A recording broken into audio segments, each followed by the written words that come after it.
and Stacy D.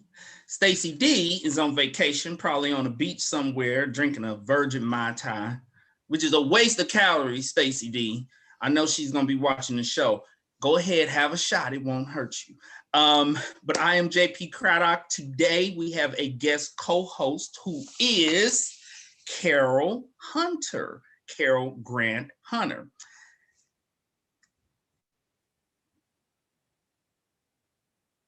Uh-oh.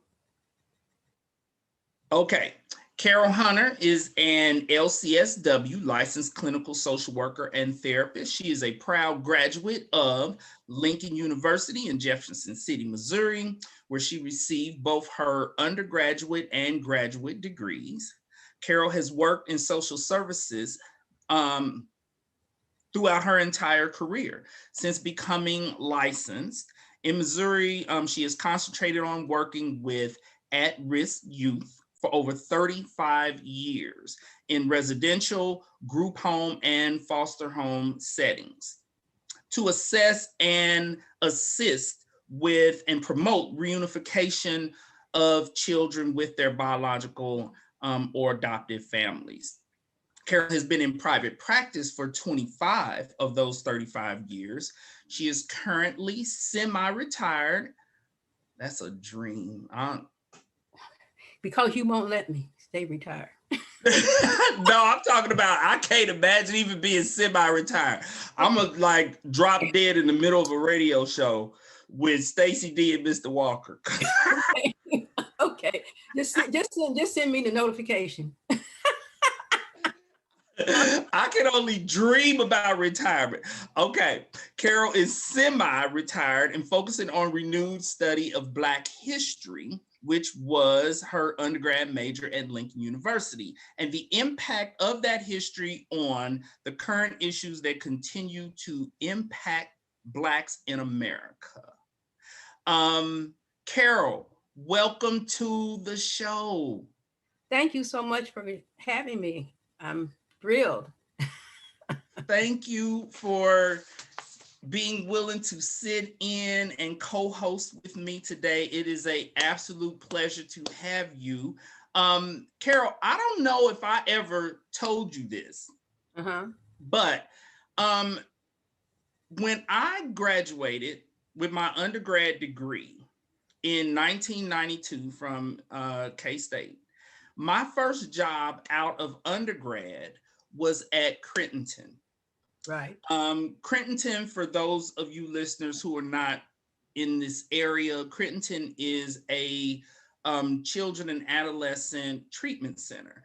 And so I graduated in 92, and then a few months later in 93, I started working at Crittenton. And I was assigned to work on a unit that was called South Hall. Yeah. On South Hall, there was this young Black female therapist whose name was Carol Hunter.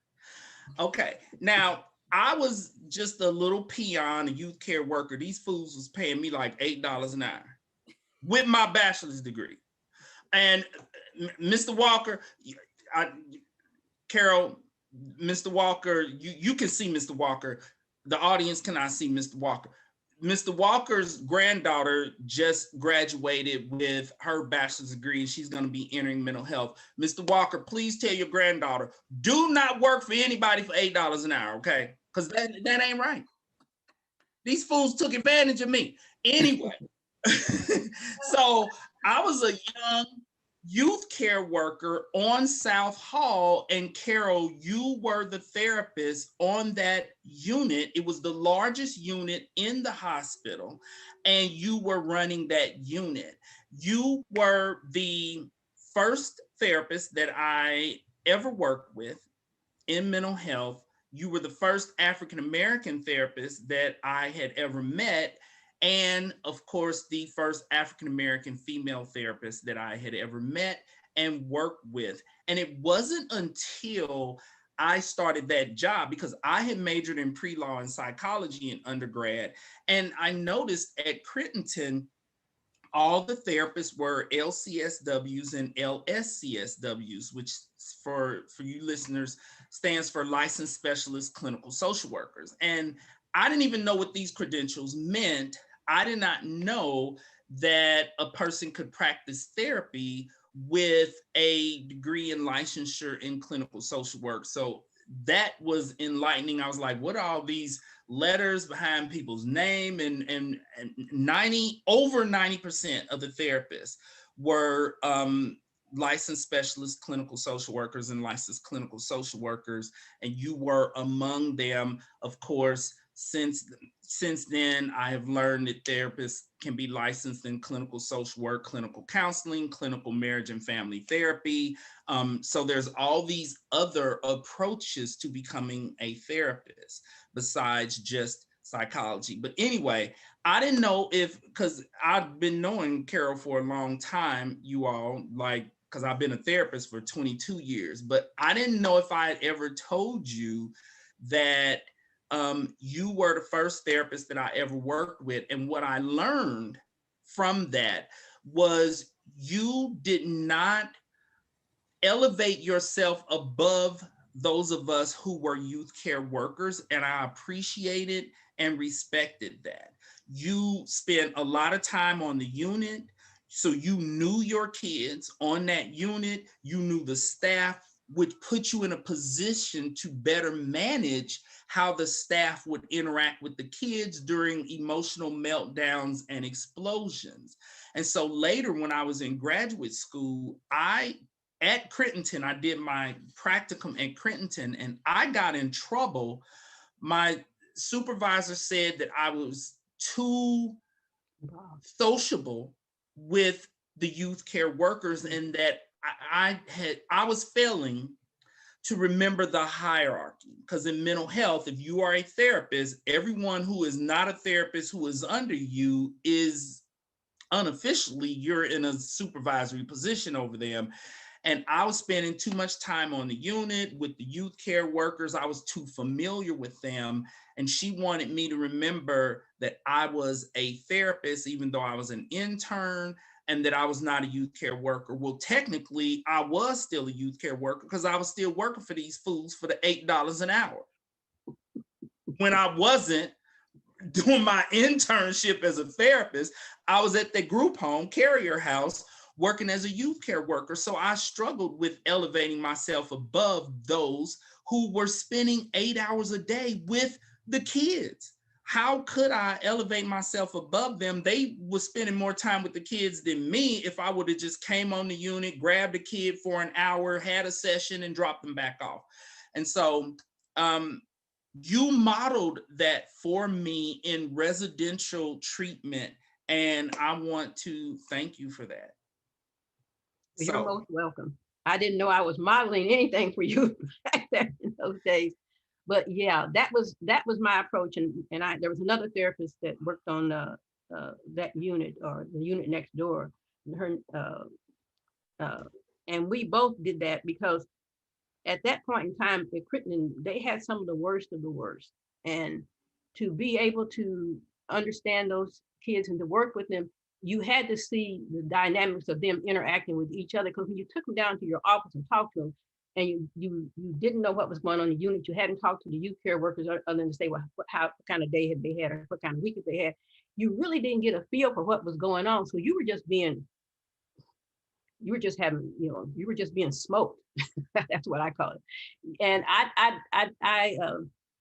I know that there were some problems for us when we were there on the unit, but those two units, we were successful in getting some kids that had been there taking up residence off the unit and reintegrated back into the home. And we did some pretty different and dynamic things, and I came under a lot of scrutiny. But I don't regret any of the things that I did, because I think that when you work with people, and the people that are working with the kids on a regular day-to-day basis need to be given the respect of knowing that they know more about those kids than you do as far as their ongoing behavior is concerned. And I think that when you work with people, instead of have people work under you, you get a different type of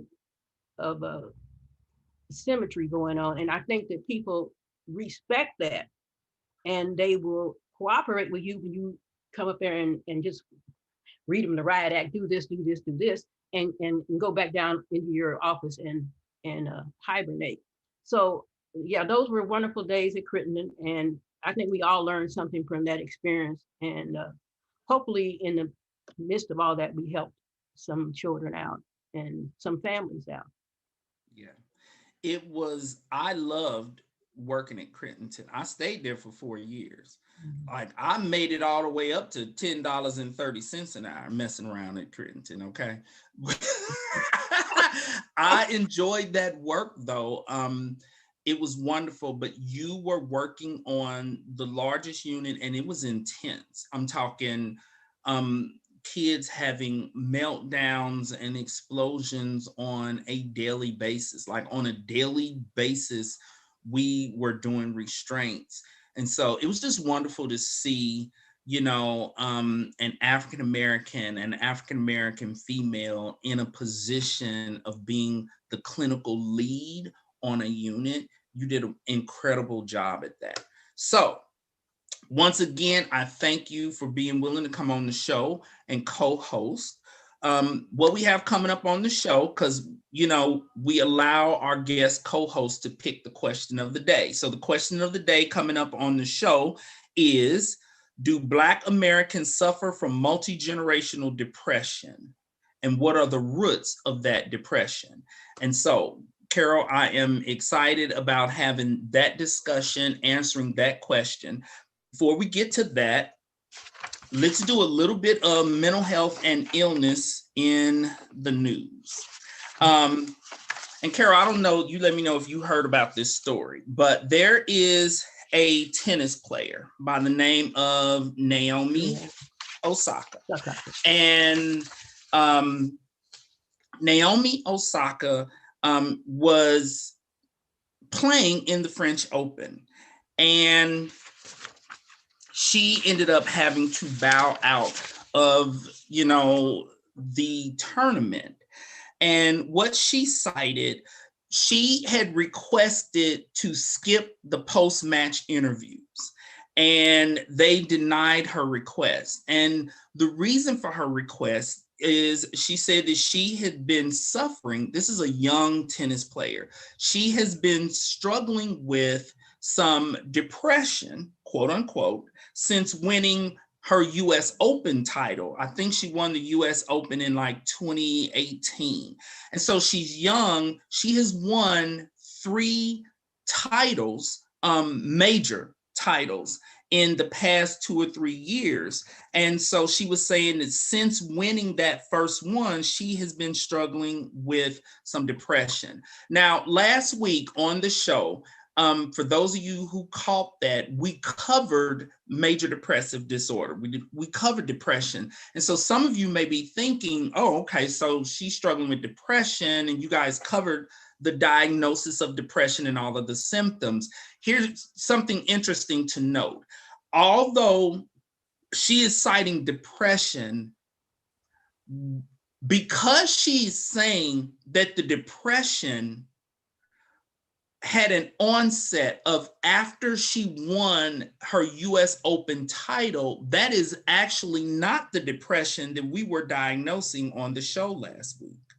And the reason why is because a person can have all of the symptoms of depression, but it still not be diagnosed as major depressive disorder, because if the depression is triggered by a life event or circumstance, then the proper diagnosis that she's describing, because I can't assess her because I don't know her, okay? She can call me, we can discuss this, but the proper diagnosis would be adjustment disorder with depressed mood.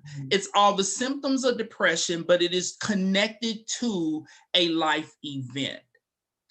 Everyone, and Stacy D and I haven't covered the adjustment disorders yet, but we are planning to. What I will say now is that every person on the planet experiences adjustment disorders as a part of living life. And so I want to normalize that Okay, because our goal is to remove the stigma from mental health. But what she's describing is adjustment disorder with depressed mood. Now, what she also noted is she's wanting to avoid these post-match interviews because her anxiety is basically through the roof.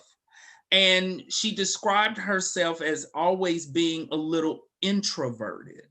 Now, what it sounds like she is describing, if a person is a little introverted, I'm wondering if her introversion was actually a little bit of social anxiety.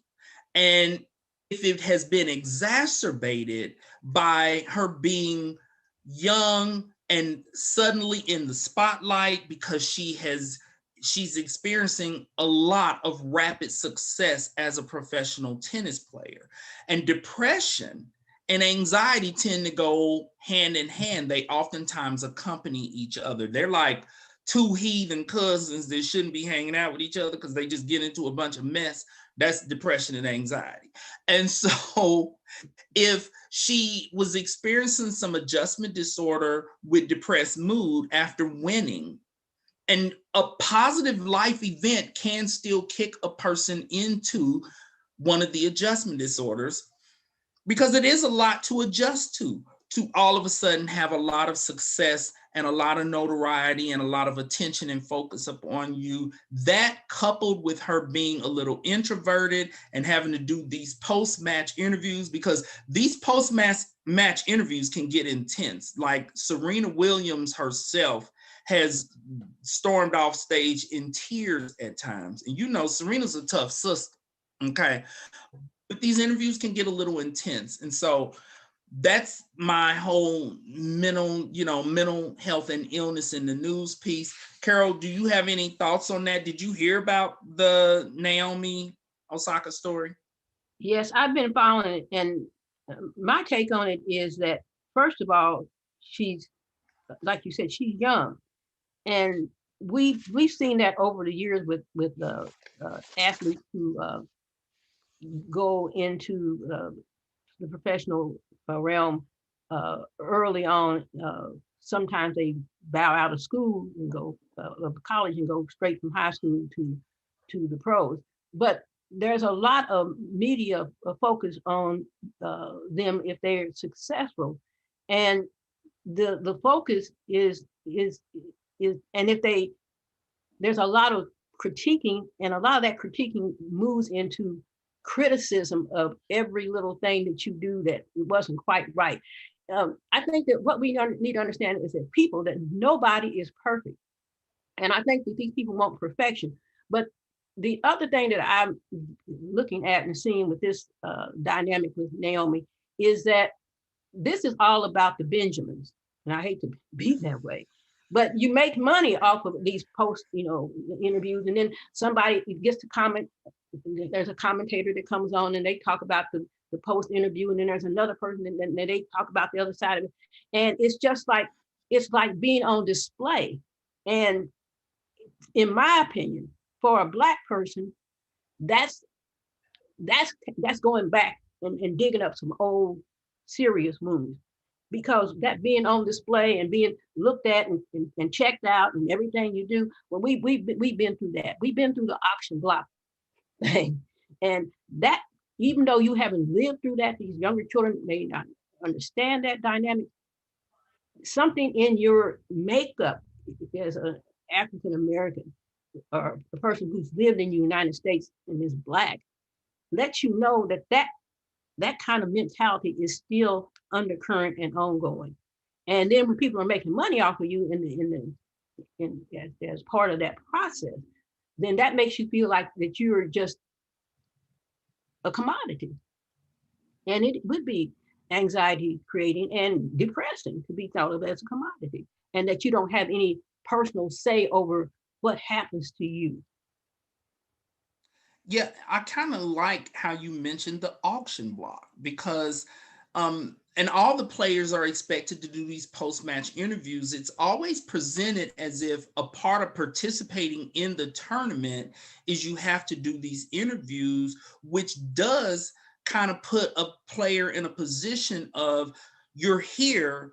This is your living. You're earning a living. This is a part of earning a living. But because the press can be so harsh, it's like, okay, yes, you won this match and we're paying you, but now you have to sit and be scrutinized and picked apart by the media. And it would be extremely anxiety inducing. And one of the things that I've talked about on the show when it comes to anxiety and the anxiety disorders, pushing a person into a situation which induces their anxiety or exacerbates it can kick them into a panic attack. And so she did the right thing in saying, I cannot handle these interviews. It would have been nice if they were more sensitive to mental health. And if, I don't know, it would be nice if they were willing to help her.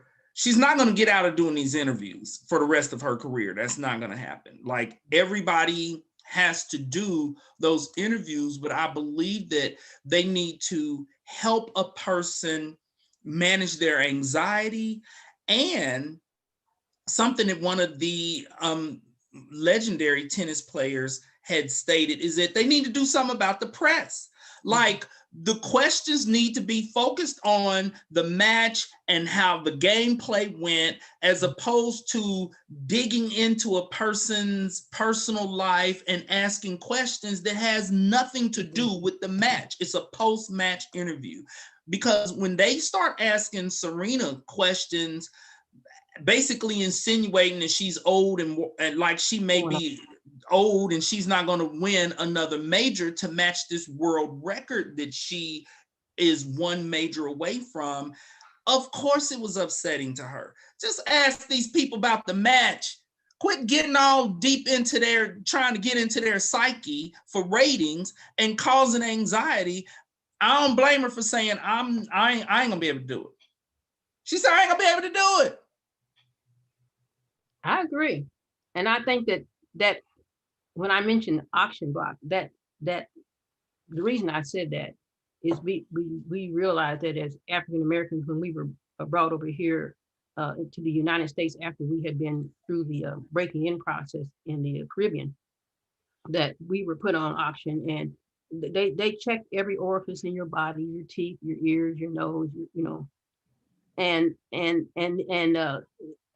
they thumped and bumped and did all these things to ascertain how much you were worth as a piece of chattel.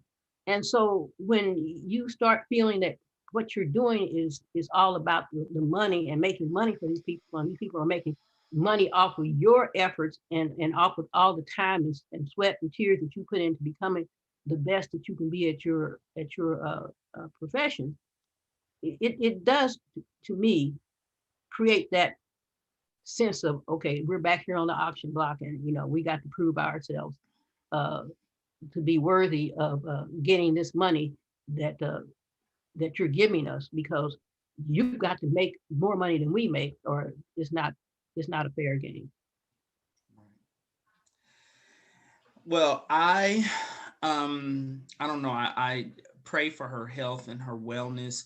This is a very young lady. This is a lot for her. This is an overwhelming experience. So I'm hoping that the rest of the players will continue to be supportive of her, and that they will take a look at how they handle this, how they approach these things, how they handle and manage mental health issues. Okay, question of the day. Do Black Americans suffer from multi-generational depression? What are the roots of that depression? Carol, what are your thoughts? Well, I don't want to speak for everybody in America that's Black, but I realize it personally in these last, I would say, 4 years. I have seen myself have more episodes of depression and frustration and anxiety up to and including the January 6th fiasco in the Capitol. And I think that what I feel was happening with a lot of older Black people is that we were and we were reliving the past because we lived through this same basic dynamic in the 60s, in the 70s, and it bled on into the 80s. And I think that a lot of people felt that at the end of all that, we pretty much had it solved. We were able to be integrated and do this and do that, and go to the movies, go to the restaurants, go to a motel, a fancy hotel and check in and even intermarry with white. But I think that someplace in the midst of all that, we lost the sense of ourselves as a people and needing to keep moving and pushing forward to keep what we had gained and to gain more of what we deserve as being American citizens. So I think that I know that I remember when I was growing up, I had heard people talk about my grandparents and people talk about after World War I, when soldiers came back from Europe, and then after World War II, when my father and people in that generation came back from World War II, how Blacks were still treated badly, or really treated worse than they were before they left to go to the war. And I think that multi-generational depression goes back way past, the World War I, World War II. It goes back to the French and Indian War and the American Revolution, the War of 1812, where Blacks were allowed to bear arms and defend this country. But once that was over, then you went back to being, subservient and less than a human being. And I think that explains, I've heard people talking about why was this thing in Tulsa? Why wasn't it talked about? And why didn't people pass that story on down? Because they were traumatized. That was the first instance of domestic terrorism. Forget, Oklahoma City. That was the first instance of domestic terrorism. Carol, can you give our listeners a little background information on the Tulsa Race Massacre for those who are not familiar with what you're referencing, Okay. the Race Massacre of 1921? Okay. In 1919, when Black soldiers came back from World War II, there was a period called the Red Summer. And in several major cities and some smaller cities, there were what they call race riots. And Blacks were coming back from the war and wanting to have the same rights that they had fought for to defend for white people to have. And so that is a part of what was going on after the turn of the century. And in Tulsa, in 1921, Tulsa and Oklahoma were pretty much built on oil. And when oil was discovered in Oklahoma, everybody wanted to go to Oklahoma, get some land, so they could have some oil and become rich. Fortunately or unfortunately, Native Americans became part of that. And the Blacks who were part of the Native American tribes that were displaced from the American southeast to Oklahoma and the westward were part of that. Part of that. I guess you would say, sorry, part of that system that you could, as a member of the tribe, you could own property and territory. And so the Tulsa grew and flourished as an oil town. And in 1921, by 1921, the Blacks in Tulsa, although they didn't own a lot of oil land, they had been able to get their proverbial 40 acres and a mule, or whatever you want to call it, and had a 35 to 40 block square area in Tulsa that they had built up. And so it was a little city, self-contained city inside a city. They had Greenwood District. The Greenwood District, yes. They had everything you needed to survive. they had banks, they had grocery stores, they had millineries, they had everything that you would find in any other city. They had inside of that area, that Greenwood Three or area. four movie theaters, Yeah. hotels. Right. These were because I want our listeners to get a good picture of this. We're talking about 1921. We're talking about African Americans whose parents and grandparents had been slaves. They were physicians and attorneys, and it was like their own little 40 block promised land. Well, and it was like they had flaunted, this is my opinion, that they had flaunted their success in front of white people, because in 1920, Blacks had only been out of slavery, quote unquote slavery, for less than, I would say, 50 years. Mm-hmm. So, and part of that 50 years was supposed to be Reconstruction, but Reconstruction was dismantled to please the South and keep the South from going against the United States again, and declaring its own country. So those concessions that were made to the South to allow them to stay in the Union after they were defeated, were the things that all that was taken away from Black people.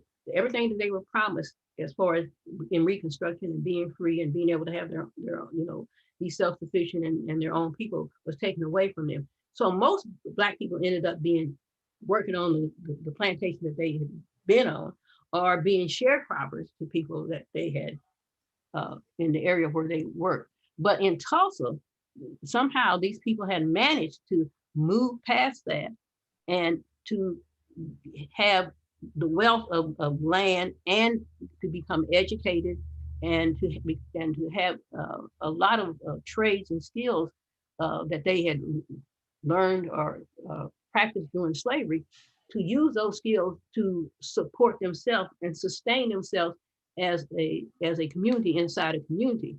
So they drove the best cars, they wore the best fashions. They were equal to, and in some cases better than, the whites that they were living around.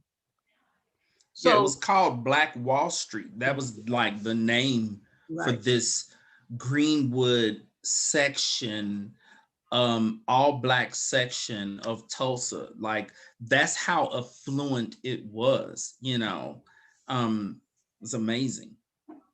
Well, yeah, it's amazing that you can make that much progress in that little time, given the history of Blacks in America up to that point. And so I think that, like all the other race riots that I've ever read about before then and after then, it wasn't about anybody Black doing anything wrong.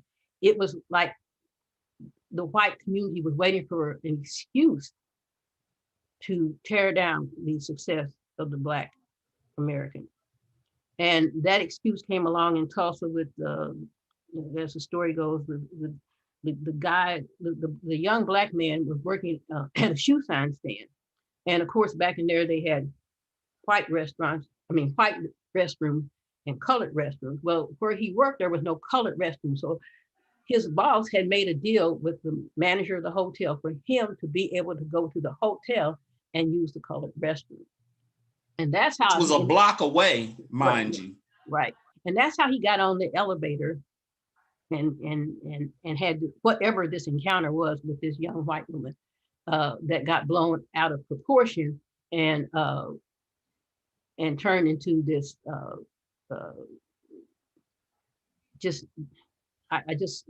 it reminds you almost of a Holocaust. It was like an American Holocaust, because in the end, of course, as things would go, the whites, Blacks went down there to protect this young man, and of course they were the ones who went down there. Majority of them were military men, ex-military, from World War I. So they went down there armed. And so that infuriated the whites. And so they came back armed. And then the blacks finally, left because they didn't want to get anything, to set this off. And they went home. And then, but the whites went on and got more people. And the sheriff deputized people who were trying to start this race riot as official deputies to manage this colored situation. So in the end, you had all these people who were really trying to destroy this area of town being deputized and legally given permission to go in and destroy, burn, pillage, plunder, kill people. And then this was literally a lynch mob. Right. Like they're according to the story, something happened on the elevator, as you're saying, between this African-American male and the female. What they believe happened is because she was operating the elevator, this is back in the day where you had to manually kind of operate the elevator, and the elevator jerked or something, and he bumped into her and it startled her and she screamed. That kicked off this whole, he's a young black man trying to rape this white woman, and the lynch mob showed up at the jail with intentions upon lynching him when the citizens from the Greenwood district showed up to protect him, which it was like a powder keg. It kicked this whole thing off. And one thing that separated this incident from the other race riots before in the Red Summer, and of course afterwards, is that not only was the sheriff and his so-called deputies and all the white citizenry that wanted to be involved out to attack and kill these black people. The Air Force was called in, and they literally dropped bombs on that area of the town, and to further destroy it, because the townspeople had set it on fire, of course, but they burnt it to the ground.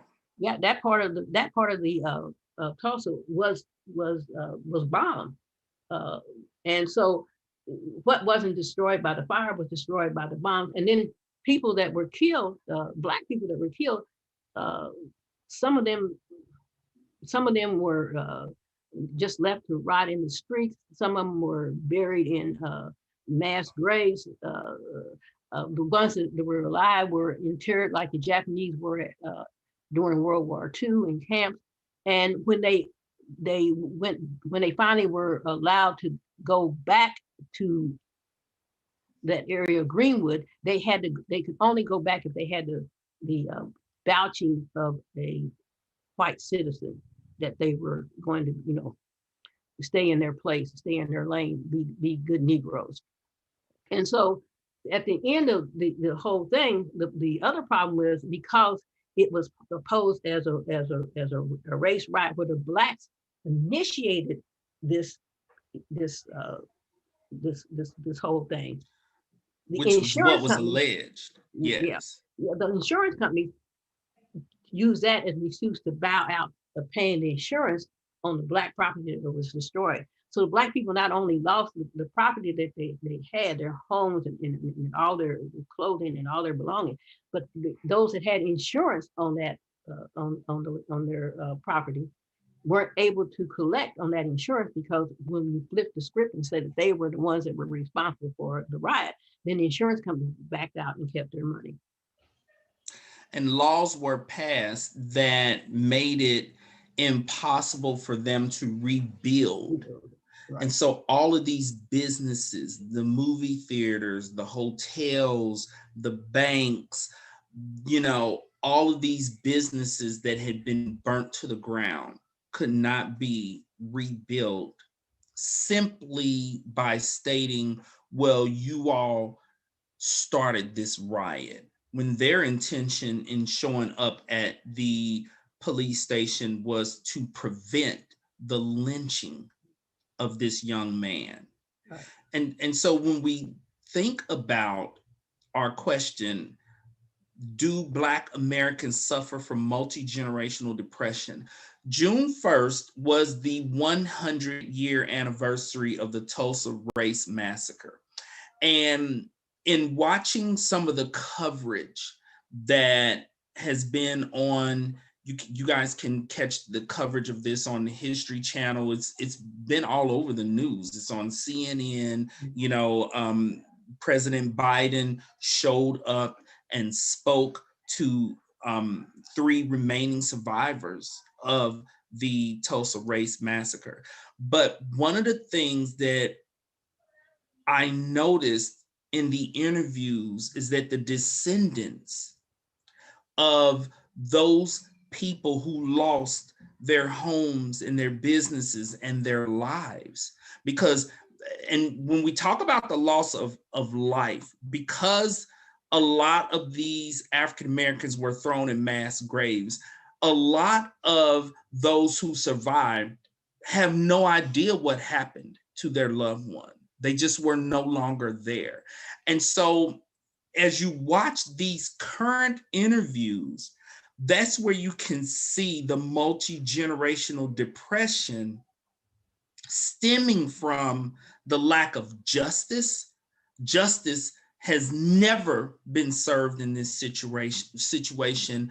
There has never been any reparations. They're still fighting for reparations, for the destruction, for burning this area, Greenwood district, down to the ground. And that's where you see that even though those being interviewed were not alive and present when it happened, they are the descendants, but the weight of it, I oftentimes talk about the weight of racism. Okay. That is what causes that multi-generational depression, because it's hard to emerge from feeling oppressed. It's hard to emerge from trauma when the trauma continues to occur. It's the re-traumatization. It's like a wound that cannot heal because it is constantly being picked. And so in Tulsa, they showed recent incidents of racism and, Black Lives Matter protests against ongoing atrocities that are occurring in that area, in that city, in that state. And so, yes, that's why there is the presence of multi-generational depression. And the roots of that depression is Black folks are free without getting to truly feel physically safe and secure, emotionally and psychologically free. Because at any point, we live in a society where a young Black person's life can be taken. And so when I'm getting young African Americans who are coming into therapy, because, we're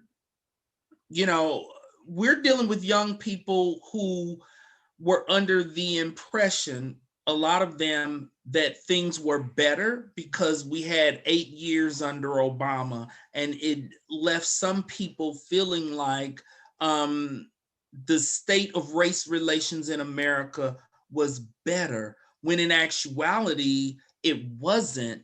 Because as Joe Biden said, when he visited Tulsa, hate is never defeated, it hides. And so once Trump came into office and pulled the veil off and said, look, we're not hiding that we don't like y'all. and we do not want you here, and we're going to make your lives miserable, and lifted the veil off and made it okay to be openly and blatantly racist again. A lot of our young African Americans are struggling to adjust to that. See, now we're getting back to the adjustment disorder with depressed mood and adjustment disorder with anxiety, because they're coming into therapy and they are trying to figure out, why is our country this way? Why do I not feel safe? How do I cope with this? And that is the multi-generational depression and the root of it. Yes, I agree. And the problem is that, in my opinion, we as African Americans don't know about our history. Uh, we we haven't been taught it in school, and that's a big debate now. The 1619 Project is just driving people crazy because they don't want the true history of the United States to be taught in schools. So that's a big problem. And we have not, as a people, used our oral history and other ways of passing down our history to learn our history and keep it in the forefront, and to give us that foundation. You have to understand that we were stripped of everything when we came brought to America. We are the only people in America that came to America that didn't come under their own volition. We came as slaves. That was the purpose of us coming, and we have always been treated as less than. You know, you have the 3/5 compromise, where we had to decide, well, how would we have representation and voting in the United States Congress. So it was decided that Black people could be counted as 3/5 of a person, so that the South would have enough bodies, enough to have votes in the House and the Senate. We have been programmed and broken in, and then traumatized again over and over again. We were stripped of everything. Our names. We were named just like you would name your dog or your cat or your horse or your cow. One name, no last name, no husbands, no wives, no children. And even if they were your children or husband or wife, that wasn't listed. So you had families that were just listed, like somebody had 5 hogs, 6 cows, and then they had John and Mary and 3 kids, 8, 6, 7, and 8. Male, 2 males and a female.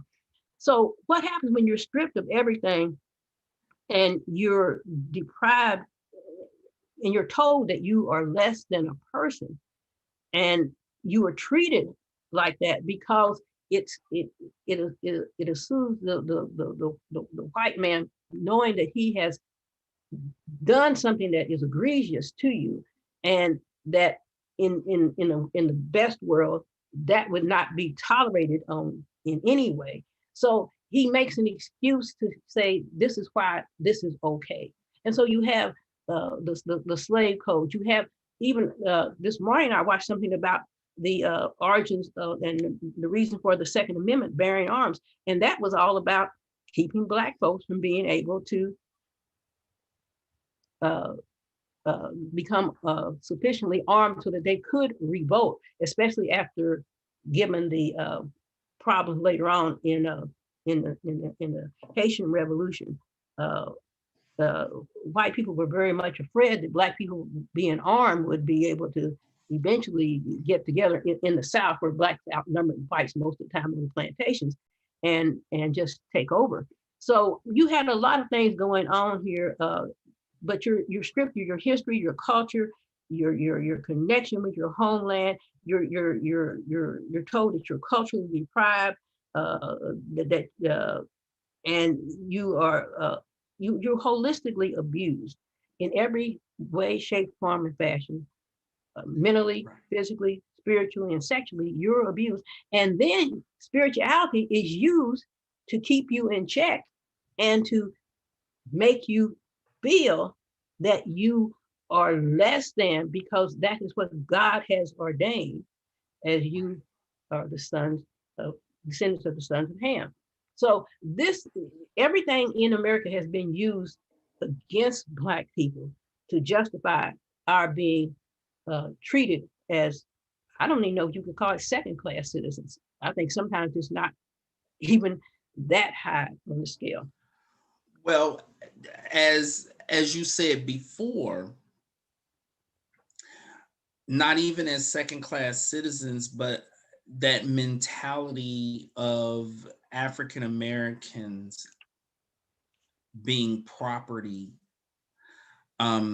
and the resentment that African Americans had the nerve and the audacity to learn to read and to expand and gain knowledge and intelligence and show that we were always more than just property, because as you know, it was against the law for Black folks to learn to read as a way of trying to suppress the humanity and being able to say they are nothing more than property. One of the things that I will never forget is visiting a slave plantation and seeing a grocery list that they had framed on the plantation, and on the list there was bag of flour, bag of sugar, 2 slaves, horseshoes. This grocery list to go to town and purchase these items, 2 slaves were included on the list right along with all the other items, as a way of saying these are not humans, they are property.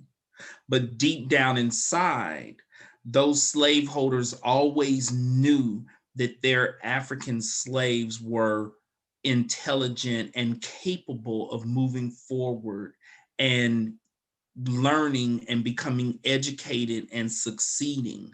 And so when it comes to Black folks forming their own district, like in Greenwood, in Tulsa, and it being so affluent, more affluent, as you said, than a lot of the surrounding areas, that resentment was there. And it was a powder keg waiting for an opportunity, an excuse, a reason to burn it to the ground. But I think that that is what we are dealing with in modern times when it comes to those whom are racist, is that ongoing resentment. How dare you African Americans achieve in America? How dare you become educated and attain wealth? And it goes to what one author has called the cognitive dissonance of white people, is that they know they think they want to believe that they're basically, we're good people and we don't do bad things. But then they realize that in America, we have done hideous, heinous things. Heinous. And so to justify that, we flip the script and we say that the Black people are the cause of that because they're only 3/5 of a person. They're not human. We list them as